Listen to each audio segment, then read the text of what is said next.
Mindset Mashup podcast. Here we are. Another one. No DJ Khaled. That would be copying man over there. But yeah, look, we're here, we're back, and no matter what platform you're on, whether that's Apple Podcasts, Spotify, YouTube, look, hit the subscribe button, man. Do you know what I mean? Like, it's free. We're not asking for money. We're providing value. All I want is just a little subscribe, little like, little comment, share with a friend, tell a friend to tell a friend. And we got a wicked guest today, man. This guy, business coach, expert in network marketing, public speaker, does work. Every aspect of your business, whether that's your mindset, he's been there, he's done it. This guy was entrepreneur to look out for in 2021. He's been in documentaries to do with Forex. He's a wicked guy as well. Derrick, man, how you doing today? I appreciate it, man. I'm doing great, man. I'm here. Listen, Monday mornings are the best for me, the best time of the week. You know what I mean? So I'm excited, bro. I'm excited to be here. Thank you for having me, man. No, it's a pleasure, man. It's a pleasure. I appreciate it. It's a bank holiday here as well in the UK, isn't it? But us entrepreneurs, there's no such thing. We just keep going. We keep hustling. I don't even know what a bank holiday is. I get up in the morning, I suit up, I boss up every day, man. So I'm ready to work like it's a normal day right now. Yeah. Do you know what? Let's go. You said that. So you said you suit up every day. What's the mindset behind that? You know, for me, when it comes down to attire, I mean, I'm a big fan of all types of different styles of clothing. But I think when it comes down to my personal philosophy, because I think everybody has a different personal philosophy when it comes to business, when it comes to their life. And I think that's really one of my mentors, Jim Rohn. I mean, you probably heard about Jim Rohn. He was a legend, bro. Like, he passed away in 2009, but he was a legend in the self-development space. And he always said that whatever your personal philosophy is, that's what's going to drive you, to get to that next level in your life. And, for me, it was like, I just like the idea of dressing up and getting to work. It doesn't mean that I have to wear a full-on suit. I've actually just got a blazer on and some linen pants. But it's like, mentally for me, I'm in the game. But no, don't get me wrong. Hey, there's days where I wear trackie, I wear t-shirt or whatever, or I wear just like, I just wear, shirtless in the house, walking around doing calls. But yeah, I like the Harvey Specter. I look at all of my favorite, film or like TV actors over the years, the Tony Montanas, the Goodfellas. They all wore suits, man. So I got to follow suit. Yeah, I like that. And no, I think there is something to say with that. I'm a more casual person, Yeah. but I'm not anti. It's not like a statement or anything like that. I think I can see the both. I can see both. Yeah. Like I think it's how what's important. The reason why I asked you that is because if certain thing gets you in the space of like, right, I'm here, I'm ready to go, then I think that we should just do that no matter what that is for a person. And so dressing is part of that. Yeah. Like I wear, like, bro, right now I'm wearing Adidas sliders, like jogger shorts and a night tee, because when I'm doing the podcast and I'm dressed casual, I feel like welcome home, baby. Do you know what I mean? Like I'm like, let's chat, let's chill. Like it's just like we're here and we're at home right now. You know what I mean? Yeah. I got my t-shirts. I'm stretched out as well. Yeah. So that's so that helps me get in the mindset. However, when I've done speaking stuff, I'd probably put like, don't get me wrong, I won't go extra smart because that doesn't do anything for me. But I'll be like jeans, because then jeans and trainers that will represent like, right, I'm here for that. And that, do you know what I mean? So I think it's important to like understand what gets you in that mind frame, what gets you in that zone. Exactly. Absolutely, man. So listen, Derrick, I want to start. You're a very successful guy. Documentaries, you've been on Yahoo, you've been in all these different places, known as an entrepreneur, known as a successful person. Right. I want to know, where did that start? Where did that desire start for you? Well, I'm 27 years of age. I'm 28 next month. And I grew up in the 2000s. I grew up in the early 2000s. That was the era for me where I believe my entrepreneurial instincts were birthed. And around those times, I saw a lot of successful people that I started to follow. Now, back in those days, there was no social media. So the people that I'm a Manchester United fan, and again, boo, whatever they want to say, right? That's my team. And And you really know what team you support really when they're struggling. And it's like, you still love it. You still watch the games. Like, but I remember watching David Beckham, back in 2002 for the first time. And that's when I started supporting United. And I saw his work ethic. I saw every match he used to play his best. I saw every match he used to do everything that he could. And he was an icon. He used to go do photo shoots. He used to go, and Ferguson didn't like that. But even Ferguson had to respect that this is who David Beckham is, right? He's a superstar, but he committed his time to the club from the early 90s up until 2003 when he left for Madrid. Every day he worked. He put in the work. He got better. He done his media appearances. He went to the World Cup, whatever. He got us into the World Cup in 2002 by scoring that free kick. So all those things I saw, it was inspiring me. It made me realize, okay, this is what it takes to be successful. I need to be like him. I need to be like Beckham. So, Beckham was one person. Then also people like Craig David. I saw again the work ethic. I saw them releasing albums, and even though they're not necessarily entrepreneur, they are entrepreneurs in their own way. But I saw the work ethic. I saw the mindset behind, like they're doing songs. They're rehearsing their songs over and over again. Like, wow. And then one of my other favorites is Allen Iverson. Allen Iverson was a basketball player that played for the Philadelphia 76ers. And again, he's one of my role models, like one of my idols in life. I still follow him now and look at his podcast, and anything to do with Allen Iverson, I'm watching it because it started from looking at people that weren't, because growing up in those days, it was like I didn't really know what entrepreneurs were. I didn't know what business people was. I was too young to understand the whole philosophy, but I was inspired by the superstars, by the musicians, by the sports people. And then from seeing them, I was like, okay, I want to be successful. I want to be like them, but how do I get the money to get like them? So I went into school now, like secondary school, around 2007, 2008, around that time, everyone in school, we get to choose our options for GCSEs. GCSEs, right? So I chose business studies, right? As you always, everyone just chooses because it sounds really cool. Business studies. I'm going to run a business. But a lot of these guys, and respectfully, a lot of those teachers didn't have a business, didn't run a business.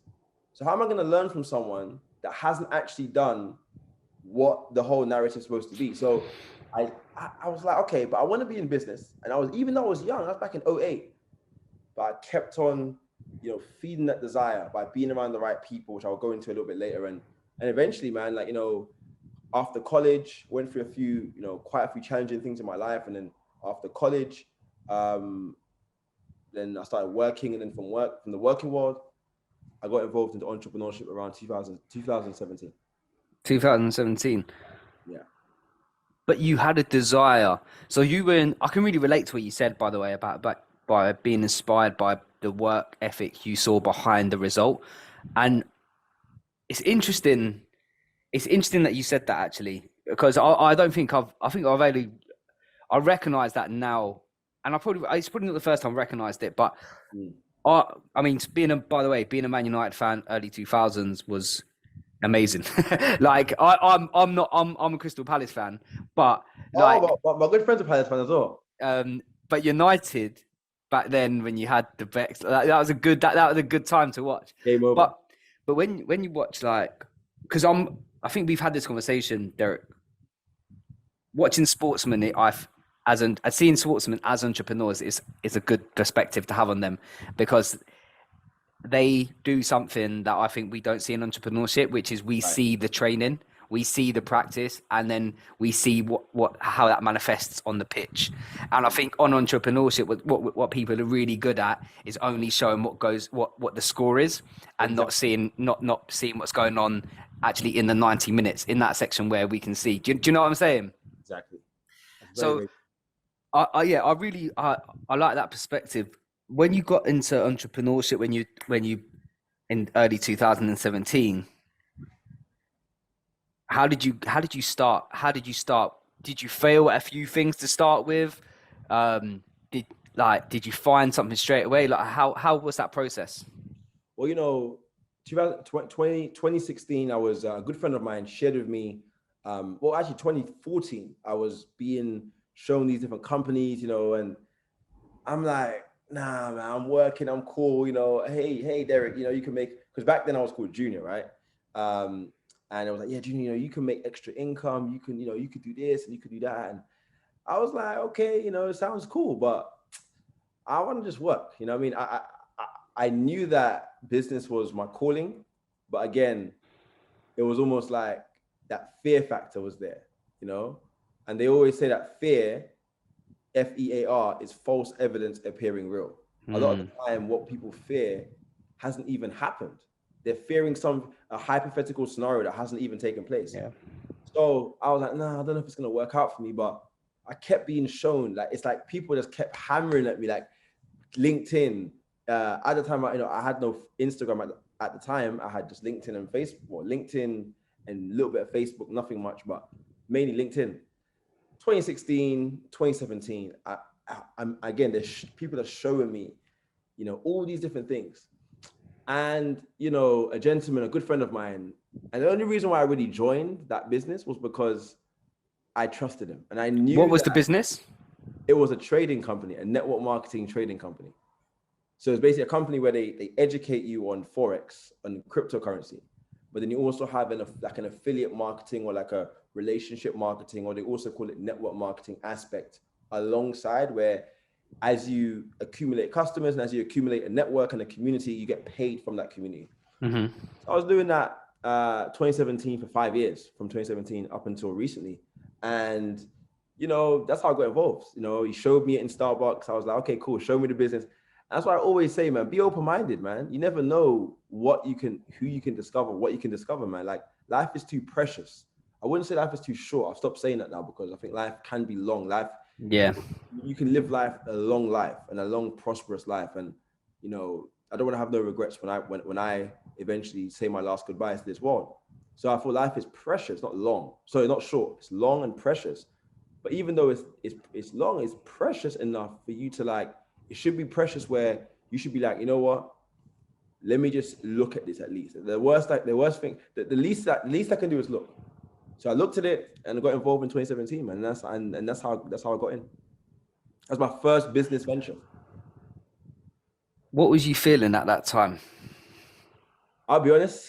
My feeling was, I want to get a network of these rich guys, these rich ladies. I want to get a network of people around me that are successful. And I want to travel the world and make a lot of money. That was all I was thinking about. So your objective was money? No. I'll rephrase that. Primarily, it was actually traveling. That was my passion. I wanted to see the world. That's always been my thing. Yeah. And I've been able to do that, all over the world. I've been traveling all over the world the past couple of years. But obviously, to travel a lot and to have that lifestyle, you have to have money. Yeah. So it goes hand in hand, really. But it wasn't like I was thinking, okay, I was thinking about money, of course, but it was like, I want to travel. When I saw that the gentleman that showed me that business, at the time, he was like, yeah, man, we're traveling here, we're traveling there. We've got this guy here, that guy there. This guy drives a green Lamborghini. This guy does this guy does that. I was like, oh, okay. Sounds pretty saucy, man. Like, so let me get in. So that trading industry has built up a particular reputation. Oh yeah, for sure. For sure. And I can only imagine for those that are in it and maybe doing it well or whatever, can see the sort of how damaging it actually does to the reputation of the industry. I'm wondering what your opinion is of these people that are like, I've made 10 grand a week doing this. I drive a green Lamborghini and stuff like that. Like, though, you've seen it. Yeah. Like, what's your opinion of these people? And what would you? Yeah. Like, how? Yeah. Tell me what you think. But one of the things I've always said is, the industry of trading, or any industry for that matter, it's not so much about like the industry's bad. It's that people misrepresent the industry. That's my thing. So there's nothing wrong with someone driving a green Lamborghini as a trader, as long as they're actually trading and making that money. And again, as long as they can prove it. Maybe you don't have to show their account, but I mean, I would say, hey, if you can show your account, or people out there are just genuine people. You know what I mean? Like, I know a lot of these guys, like, because the trading space, I know everybody in the trade, like every like notable person that's really successful, I know of them or I know them personally. So I respect these guys. You know what I mean? Like they got the Bentleys, they got the Rolls Royces, they've got, you know, big penthouses. Because there is a hustle there, like Oh, that, and this is the bit that I think frustrates me. I think when I see these get rich quick traders yeah, like scheme sort of thing, yeah, I I actually think it. I can only. I'm assuming this, by the way. I'd imagine that's a bit of a piss take for the people that are in it hustling, because I can't imagine it being easy work to get where you said with these Bentleys, like traveling the world. I can't imagine that being easy. And I imagine like when you're seeing that from the inside, it's a bit like, bro, what are you up to? you know, that's what I was gonna get to actually, is that as much as I respect, you know, you can't, I'm not gonna hate on the hustle. Like, you know, when I was broke, when I wasn't getting money, like I remember looking up to those guys. Now I'm in that proximity, I'm in that circle where my friends are driving these crazy cars. My friends are living in these houses. And it's great to see, but I think at the same time, there has to be a proper educational there has to be proper educational resources, because the thing about this is one of the biggest things that people say is, well, if you're trading, making all this money, why do you have to recruit me? Why do you have to get me into the business? Now, here's the reason why. This is the truth. Or a lot of traders won't tell us, or what tell you, or what tell someone else. And I'm going to say it, is that trading, as good as it is week to week. Because one week you could make X amount, next week you could lose that. So with the networking side, or maybe the referral side of it, it gives people a stable income where, okay, if I can recruit 10 people in a week, I make X amount. Yeah, I've never looked at it like that, Yeah. and that's such a good perspective. Yeah, that's why. So a lot of people say, "Oh, well, Derrick, you guys are traders. You guys are making money. You guys are traveling to Dubai and staying in this hotel and partying to your, you know, and this, that, you know." But don't you think about the people at the bottom who just got involved? And I'm like, well, it's an educational platform, and the people that are at the top were once there too. Were once the guy that's at the beginning. So I just think it just based upon like really being able to help that person get to the next level, because sometimes it's like people are flexing on people. Oh, look at me, I'm shopping in Louis V. Oh, look at me, I'm driving this car. And I don't know the people's heart. I know if someone's heart is pure, a lot of the time it comes from a place of inspiration. Because for me, like I know people that watch my stories now and they want to do what I do. Right? They're inspired by me. Like I live in a nice area. I live amongst affluent people. I travel to beautiful destinations. I've got an incredible family. Like I've got a great team around me. So people look at me and say, wow, you know, I would like to be like him. But at the same time, I've got an inspiration that I look up to, my mentor, David Amanitier, who is like the next level. So I'm like, cool. So as long as it's done from a place of inspiration and not like, oh, I'm better than you type vibe, I think it's cool. You know what I mean? Because when I get my Bentley, when I get my Rolls Royce, I'm going to post it. I'm not going to flex it on people. I'm going to be like, hey guys, this is what you get with the hard work. But I think the issue that happens is people say things like, oh, if you join my company, you're going to get this Rolls Royce. That's wrong. That's not how it should be, because I'm not guaranteeing you're going to have a Rolls Royce, because it's down to the work you put in. Yeah. Like, my success, my results, right, is at a level that it's at, and I'm in like the top 1% of my industry. And you know, I've done pretty well in terms of earnings and stuff like that, but also in my relationships. I know all of the top earners in my industry, all of the Hall of Famers, I know them. Because I realize if I'm going to get to the top, I need to study success and be humble. Yeah. Listen to them, say, listen, okay, what do you have? What do you do? I want to know exactly what you do. I want to know exactly how you speak. I want to know exactly how you dress. So yeah, I mean, as long as it's done from a place of inspiration, and as long as that person can give an average person a blueprint to get to that level without guaranteeing them, like, yeah, listen, if you learn this, I'm not going to guarantee you're going to get the Rolls Royce, because that's what I worked hard for. But I'm telling you, if you learn this, you can at least get to this. Yeah. That, and then build it up from there. And let's be clear as well, this doesn't just go on in the trading industry.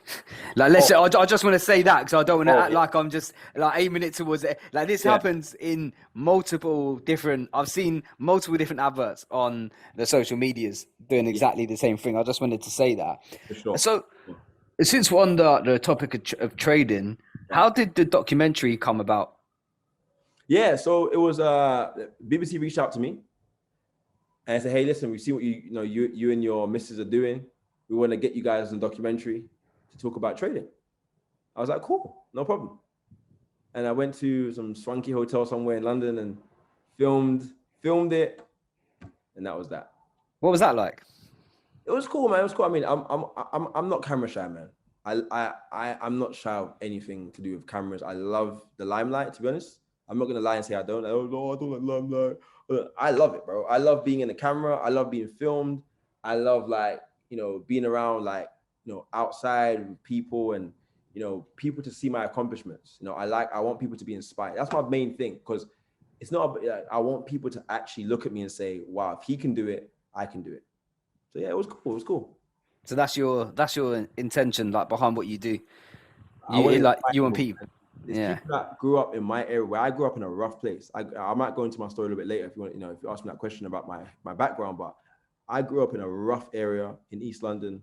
All types of crazy things were happening. Even my story, like what I went through with the law and the police growing up, it wasn't easy. And I come out of that. And I got friends right now that are still in the system today.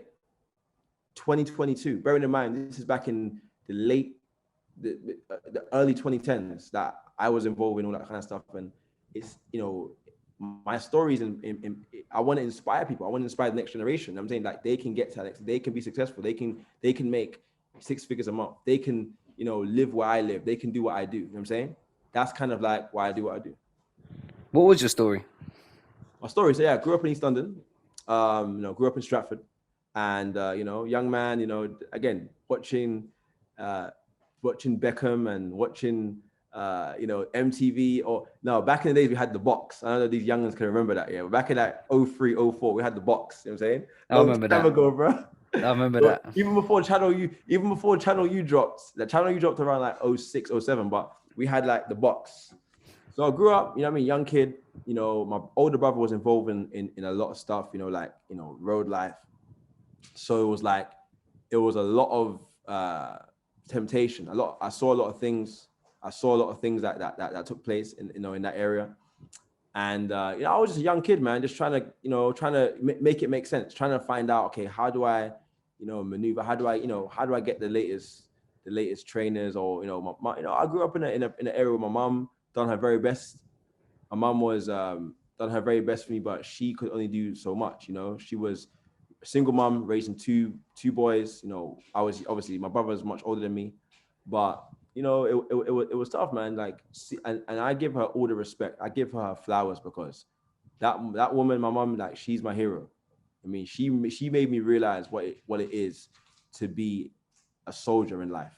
She made me realize what it is to be a strong person, despite everything that could be coming against her. She's still today so strong, always smiling, and in that area where we grew up, we didn't see Rolls Royces. We didn't see fancy people in Hakkasan buying, 300-pound steaks. We didn't see any of that. You know what I mean? The only person I saw with money was my older brother, and he was getting money via other things, right? I mean, he wasn't working in Tesco's, put it that way, right? He was, but I love my brother. He's a hustler, and now he's doing great things. Now he's got a beautiful family now. But just seeing those things, seeing, other people in school. I went to secondary school, and now secondary school, I start getting the girls. I start, I'm a light skinned boy. You start kind of mixing with people, and now I start smoking. I start messing with the wrong crowd. And then I start listening to Tupac is my favorite artist of all time. Like till this day, he inspired me a lot. He made me believe in myself, and he made me realize that it's okay to be you, but you just have to put a little twist on you and go out there and share it with the world. But yeah, man, just I was in foster care from 2003. I was in foster care, so my mom was not too well, so it was best for me to be in somewhere else. So I went to foster care in 2003, and I was actually staying with other families. I'm saying, like foster care, like care homes. And then around 2013, 2014, no, sorry, no, 2009. 2009, around that time, I started to, get a little bit worse in the life. I started going out to sell drugs. I started going out to, they call it OT. I don't know if they call it what they call it nowadays, but I used to go out with some of my friends, and we used to go and sell heavy quantities of drugs, like massive, like big ounces, boxes of all this kind of stuff, like big amounts. And, at that time I was 15 years old. I mean, young kid, I was one of the most angriest kids. Like, I would fight anybody. That's how I was back then. You know what I mean? Like, literally, like, I was just an angry kid. You know what I mean? Like, wearing the Echo. We used to wear Echo back in. Yeah. You know what I'm saying? Like, Yeah. I'm taking it back. You know what I'm saying? Like, academics and Lot 29, all these joints, like, Echo tracksuits and Echo and blue ink, and we used to wear that. And that was it. And I was like, in my year, I was like one of the most respected guys in my school because I used to roll with all the olders. I used to roll with the older people, and I wasn't like the guy that was the most feared, but they knew that I knew people. And if it ever, I never had to really get people, but it's like, if they ever tried it, they knew like, okay, this junior guy is crazy. He's rolling with these other guys, I'm saying. And all my friends were always older. Like, even now, a lot of my friends are older than me. You know what I'm saying? Like, and we used to go do what we used to do. We used to go do stuff and whatever. And then 2015, I was locked. I went to prison. 15 years old, and I got caught, doing some stupid stuff, and the police came and I got arrested. And that was really because I had been arrested a few times before. That I was breaking windows, fighting people, affray, assault, just stupid stuff, man. And I was like 15 years old, and now I'm in a prison cell. I went to court, and they put me in remand. Now, I wasn't expecting to go to prison because I was like, there's no way in hell like my mom didn't even know. Like, I was like, then they drove me to the prison, and I woke up, in this cell. And then the doctor was like, okay, you can go and call your mom. And I know how heartbreaking it is to call your mom. She doesn't even know I'm in jail. I'm like, mom, little thing happened. I'm in prison. She's like, what? She's like, excuse me? My mom is very well spoken. She's like, she speaks very good English. She's like, excuse me, what do you mean? I'm like, mom, got arrested, and I was like speaking between my teeth. Like, Yeah. And she was like, what happened? So I explained to her what happened. She's like, Junior, man, I don't know what to say. I hope that you're gonna be okay. I'm gonna come see you. And that was a tough moment for me, man, because obviously I wasn't expecting to be inside. It wasn't like I didn't know like the severity of I was that night. I was drunk. I was outside doing whatever, so I didn't fully remember what had happened. But when I look back at it, I was like, okay, that was the best place for me. You know what I mean? Going in there, and the first thing they do when you walk into prison, they say, "Where are you from? Where are you from, fam? Where are you from?" I'm like, I'm from East. Oh, where in East? Like, because obviously, we're in prison, you have like everyone's gonna mark their territory. Everyone wants to be the respected guy. So the first thing you have to do in there, you have to mark your territory. You have to fight someone the first day or the second day. You have to. Otherwise, you're gonna be considered. We used to call it moist back in the day, moist or soft.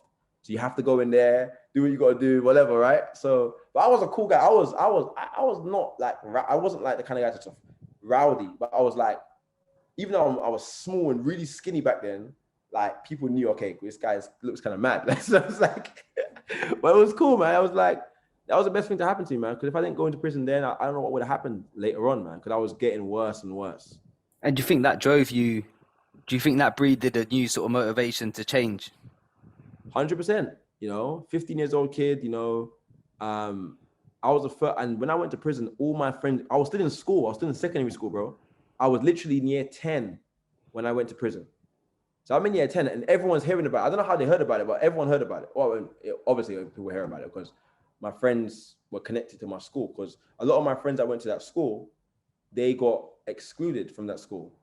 So now, but then they're still associated with people. So the word goes around. Yeah, of course. I mean, and social media like Facebook. There was no IG back then, but there was Facebook back then. So everyone's like, oh yeah, Junior's in prison. He's in jail. All my days in jail. There was different rumors what I went in prison for, like. And then, that definitely changed me because I'm sitting in a cell, bro, like looking at 4 walls for 24 hours a day. Literally, well, more or less 22, 23 hours a day. You know what I mean? Like one little TV, one pillow, like and I was like, this is not the life I want to live. Like I just said, nah, this is not it. Like all these road boys talking about drill music, this nonsense. Listen, these guys, I'm telling you, they it's a different type of thing when you're in that cell. What you've been rapping about, what you've been talking about, when you're actually living what you've said. Oh yeah, it's different, man. It's different. It's not, it's not worth it. You know what I mean? And I saw a lot of guys in there that were in there for a lot worse things than me. And I was like, wow, you're doing 13 years, you're doing 10 years. And it's like, nah. It's Like, sad, bro. It's so sad, man. I've been involved in that sort of life too, and it's yeah. sad when you like life, as you said earlier, bro. Life is so precious. Like you can't be spending 10, 13 years in a box. Like not when there's all these opportunities out there that we can be that accessible, that actually accessible as well. So when you so that's like 12 years ago you're talking now. So it's not like this isn't a long time ago. Like this is in the last 12 years. So Right. when you started getting about more successful people and you started to see different things, like more positive things, you started to see people that are doing well in business, you started to see nice cars, you started to get a bit sort of like a bit of fame, whether that's on the Being Entrepreneur 2021 and like going on documentaries. What was going through your head at the time? Well, when I came out in 2011, I remember being around, like, started seeing people that were a bit different to like what I was used to, because I was actually banned from my area. I wasn't allowed to go back to Stratford and Plaster. That's where I represent. I was like, I wasn't okay. I wasn't involved in gangs. That's one thing about me. I wasn't a gangbanger. I was just a drug dealer. That's what I was. I wasn't a gangbanger. So I didn't claim though, because I had friends on all different sides of London. So I wasn't like involved in that. And it was almost like, it was weird because I never really had that, like, oh, what side are you representing? I was cool with everyone. I had that, because I had that respect. Somehow the guys are, let's listen, okay, cool. You know what? He's not involved in the gang. He's just doing his thing. But people, I trusted me and I trusted them. You know what I mean?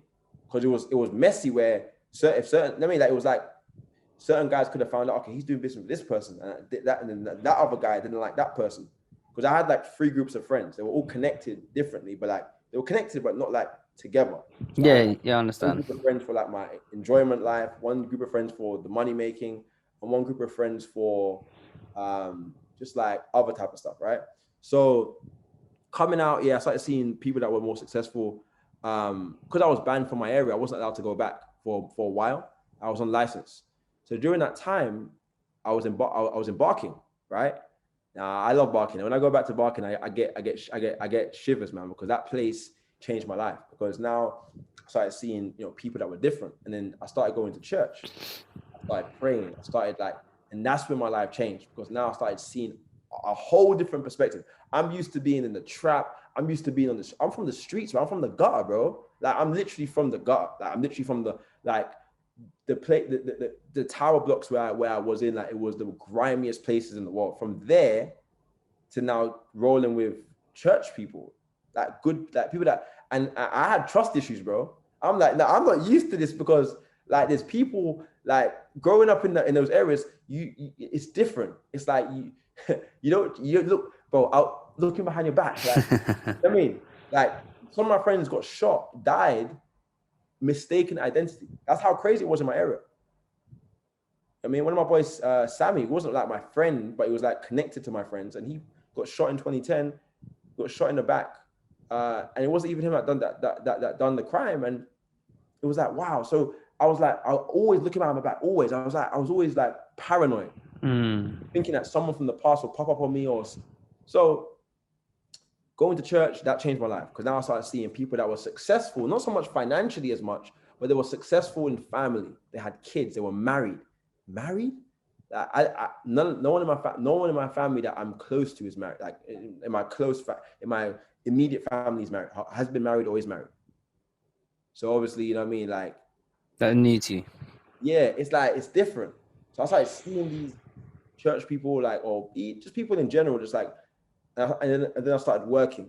I started seeing regular, everyday people actually working a job. I'm like, damn, working a job? Like, what's that? Like, I never worked. Well, the only work I done was on the strip. That's the work I was doing. I mean, it wasn't. That was my job. I used to wake up. I used to wake up at 7 a.m. Go do what I had to do. Come back. You know, the money's in my sock. You know, the other items I was selling was concealed in certain places. You know, I'll be able to, you know, do what I do. That was my life. So now I'm working. I'm like, wow, I'm working. It's crazy. I started working in different jobs. But yeah, when I started seeing successful people, to answer your question, it was amazing because I'm like, wow, this is actually the same effort I was putting into the roads. I could put that into this and make money. You know what I'm saying? Like, and actually live a comfortable life. And then people have families, people have kids, wife, husband. Like, wow, these guys are actually, they're just like me, but just legit, right? And just without the stress. So yeah, I think it was around 27, but fast forward a few years later, like 17 was when I started really seeing like now the success in terms of monetary success. So before that, I had seen family success, spiritual success, people that were spiritual, people that prayed. And in all due respect to whatever faith people, I believe in all faiths. I believe all faiths are powerful. All faiths have their own, you know, whether they're spiritual, whether someone doesn't believe in whatever. I respect everything. But I'm just saying, for me personally, for my way of like faith, my type of faith, I saw people in that era that were doing it, but I saw other faiths, you know what I mean, that were also spiritually successful. They were praying, whether they're praying 5 times a day, whether they're going to the temple, whether they're going to the Gurdwara, whether they're going to church, whatever it was. I saw, so then that was one thing. And then I saw 2017, I saw rich people. Now I started seeing the Rollies, started seeing the Rolex, the Rolls Royces, the big houses. But not just that, people that were influential, you know what I'm saying? And that's when I was like, okay, so to answer your question, how did it feel? It felt overwhelming, man. I was like, wow, like this is what I see in the movies. And did you ever think you could get that? Or Well, yeah, I mean, I live in an area called Canary Wharf now, and when I first ever came to Canary Wharf, I couldn't believe it, because it's like I am from East London, so this is in East London, but this is like the other side of East London, right? So I'm now looking at these guys. Like I used to see Canary Wharf from my when I was living in my mom's apartment. Like there's like a lovely view, and we used to see Canary Wharf in the background, like that building with the triangle and the light going. I was like, wow, that's crazy. So then when I first came to Canary Wharf to like sit in an apartment in Canary Wharf, that was like 2016, 2017. And I was like, wow, I'm gonna live here one day. And when I got with my missus, I was like, we're gonna live here one day. I kept telling her, she didn't believe it. Said, listen, we're gonna live here one day. We're gonna actually live this lifestyle. We're actually gonna do this. She was like, really? I was like, yeah. Because I believe, because once you experience it, you believe it. So once you actually experience, that's why I tell my people, like, go and sit in a Rolls Royce, go and rent out a house or get an Airbnb or do whatever in an area where you desire to live. And once you experience it, now you're becomes real. Yeah. I've got pictures in my home of all these cars and affirmations and different things because, you know, signs and wonders. Like, you know, I'm literally creating signs in my home. So yeah, that's what I done. I created a sign in my mind when I went to the Canary Wharf place, and I saw other guys that were also driving certain cars. I was like, wow, that one day I'm gonna drive it. And yeah, so I believed it. Once I experienced it, I believed that I could have it. I think that is so key, and I think that sort of those areas which there are higher crime rates and things like that. Yeah. I think that's like such a key. Once you've been exposed to these different ways of living, whether that's work, whether that's successful people, and you experience it, it changes your life forever, because you can't unsee that after that, and you'd always be like, well, I wonder if that is possible for me. Yeah, I'm telling you. Yeah. So just like we'll be wrapping up shortly, but so where are you now? What's going on in your life now, Derrick? Bro, life is different now, man. Like, it's actually crazy because I haven't really told my story like this in a long time. Like, a lot of what I went through growing up, like, because of I'm really grateful for you, bro, because like it's really made me reflect on how far I've come as a person. Sometimes we're so busy chasing the next bag, chasing the next goal, you know, that sometimes we forget and we say, you know what, let me actually slow down and just realize how far we've come.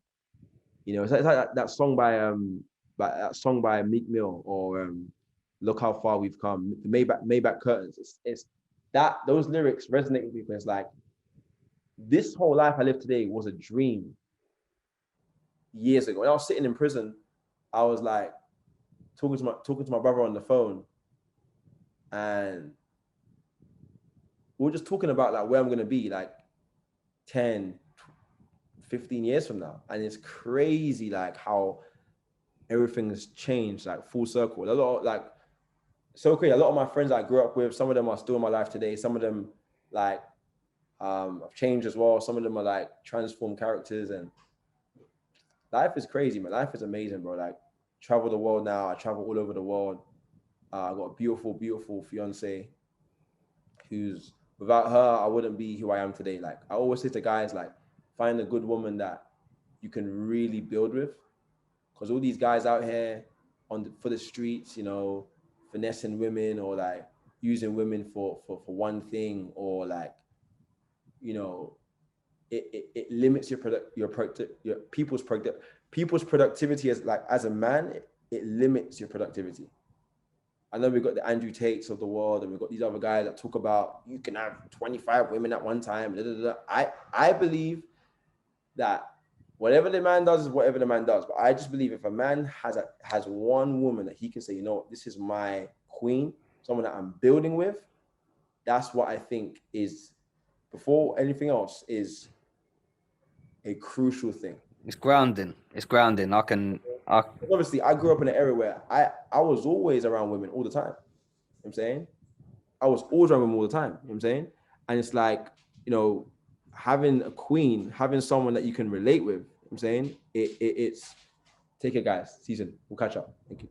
Yeah, it's amazing, because like I've seen like the journey. I've seen, you know, the progress, like, with her. And it's like, without her in my life, without having someone like that, man, it wouldn't be the same.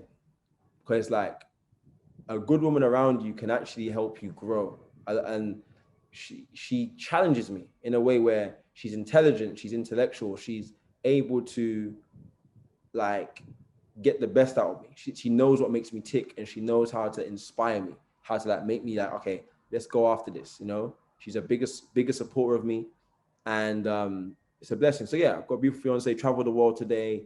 But most importantly, I think the thing that I would say, even the money, obviously I've made a lot of money in the past couple of years. One thing I can say that all those things are secondary to me, because my family, you know, and the relationships I think are the two things that I wouldn't change for anything. Like, though, like, because people always talk about, oh, you know, you got to get the money first, then you get this. The money comes as a result of the relationships you have.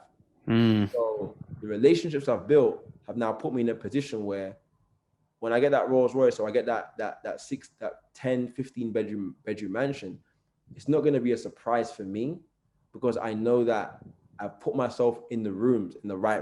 One of the biggest things I've been saying for the past year is get in the right rooms. exposure. Exposure, man. Yeah, bro. And I'm telling you right now, I started playing golf. People say, why do you play golf so much? I started smoking cigars. I don't smoke weed anymore. I don't smoke cigarettes anymore. I stopped that. I only smoke shisha or cigars. Why do I smoke cigars? Because people ask me, like, you're not a smoker though. I said, I'm not a smoker. I smoke cigars for one reason. I play golf. Obviously, it's an enjoyable thing, but it's associated with the rich and wealthy.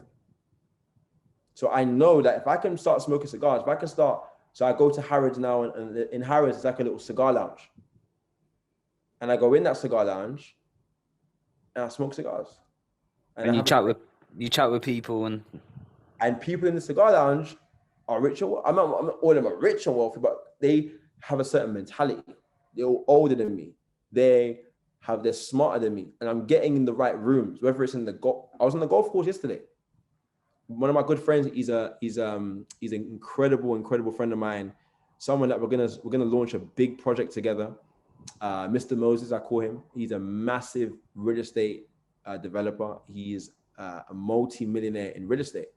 And I saw his journey from 2019 to where he is today. And now we're buddies. Now we're playing golf together. I think I know who you're talking about, actually. You know him, right? Yeah. You know him. Yeah, you know him. Yeah. And I think he's been on the podcast. If it's who I'm thinking of, he's been on the podcast. Yeah. Yeah, okay. Okay, that's my guy, man. That's my guy. Yeah. We were playing golf yesterday. He's wicked. He's wicked. Incredible guy. And he told me, he said, Derrick, like the biggest thing you can do right now is keep getting in the right rooms. And he was in Dubai with a billionaire. I don't want to talk about his business too much, but I'll say anyway. I'll show you what mine. And he was saying to me that he was asking the guy a question, like, how do I get from here to here? And the guy was saying to him, one of the things you can do is play more golf. You're going to get in the right rooms. You're going to get around the right people. You're going to have those conversations, man. And conversations turn to money. Yeah. So as we wrap up, what would be your... We spoke about exposure. You spoke about your mindset. You spoke about how you've used your past and to fuel your future.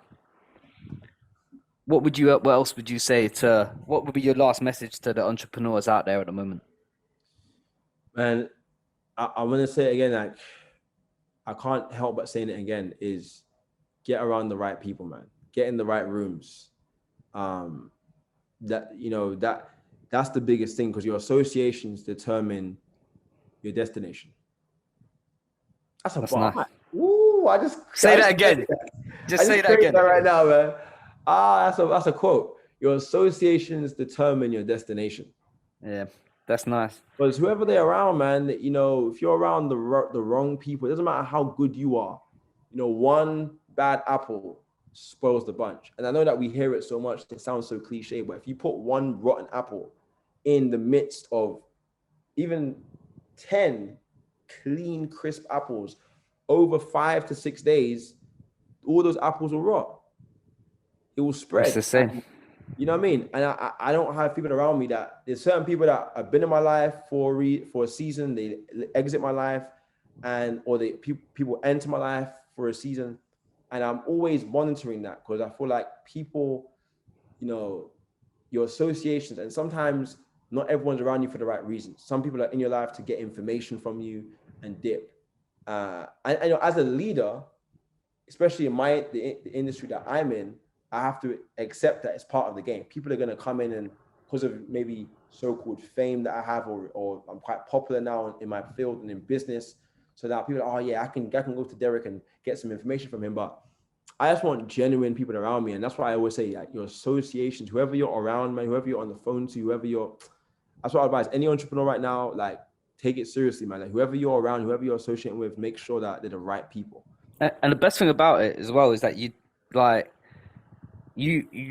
if you don't have these people around you, you can use things like podcasts, YouTube, Instagram to be around these people virtually.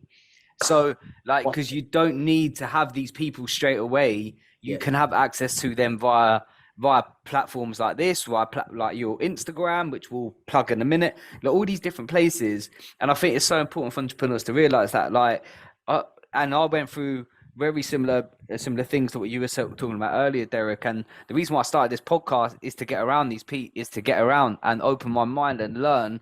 And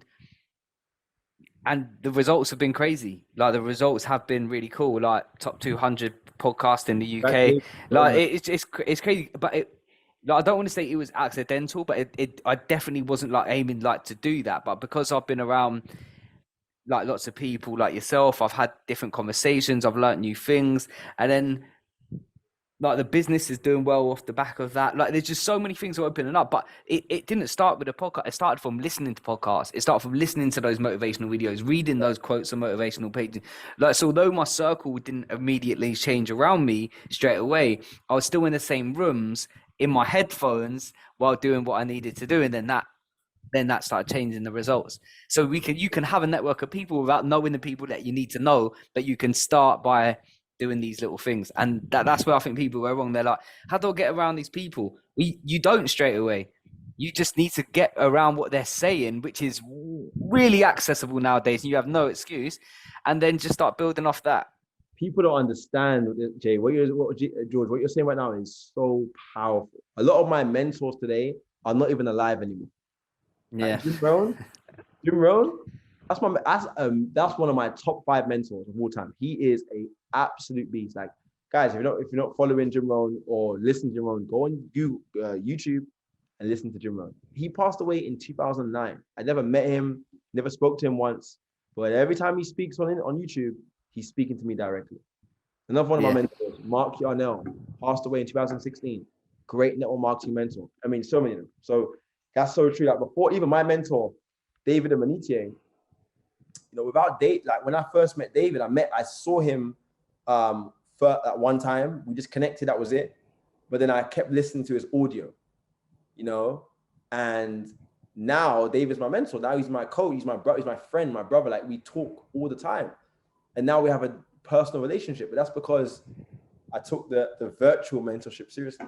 Yeah. Sick. Right, Derrick, where can people find you, man? IG, Mr. Derrick Alexander.